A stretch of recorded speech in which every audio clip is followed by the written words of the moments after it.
No, that's amazing answer. Actually, that's what I think many of the viewers would really benefit from that. As you mentioned, uh, it's always being, just to kind of summarize, always being curious, asking a lot of questions, because you are in the you are in the communication of unwrapping or evaluating more responses rather than your perspective to get started. So you really have to understand about if people already have thought about it. As you mentioned that you reached out to folks internally and they mentioned that, yeah, we were thinking about it for a while.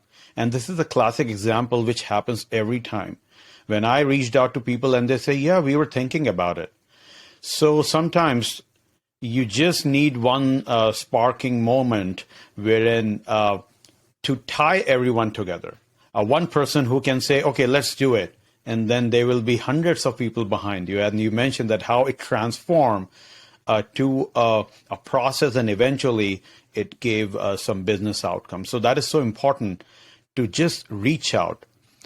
Now, reaching out is also one of the challenges which I've discussed with a lot of different people around having imposter syndrome. And you mentioned in your story in the starting that when the HR of Microsoft reached out to you, you were like, I have not done MBA or PhD. So obviously you were also being impacted about the imposter syndrome.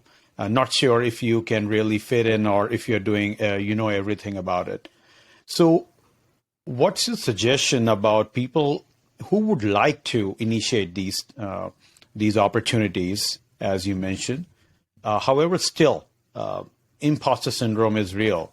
So how would you give them any advice around that? That is a great question. And you know, it's funny. You would think after having been at Microsoft for almost 6.5, 7 years, right, that this imposter syndrome would have fizzled out. It's not like that. Yeah, it never does. I still have imposter syndrome to this day, and I sit here and I think, okay, well, I've done this, I've done that, so why do I still have this? And I think that's actually one of my pieces. When I'm mentoring folks, I always mention to them, rely on what you've done to help clear the path forward. So if I think about my journey, or actually I'll use one of my mentees' journeys, and I think about where they came from, right? They had an internship at a very large silicon company, right? They made massive waves and changes inside that company. But then they get to Microsoft and they have this realization that, wow, there's a lot of folks that know a lot about this technology, where at this other company, I was kind of the SME there, right? And I knew how everything worked. But at the same time, if you kind of pivot back and look at your background and just reinforce to yourself that, hey, I've done this before, I've talked about this before, it actually helps calm some of those nerves about reaching out to people and losing some of that imposter syndrome. And when I look at the other side of the coin, everybody kind of looks at the positive outcomes, right?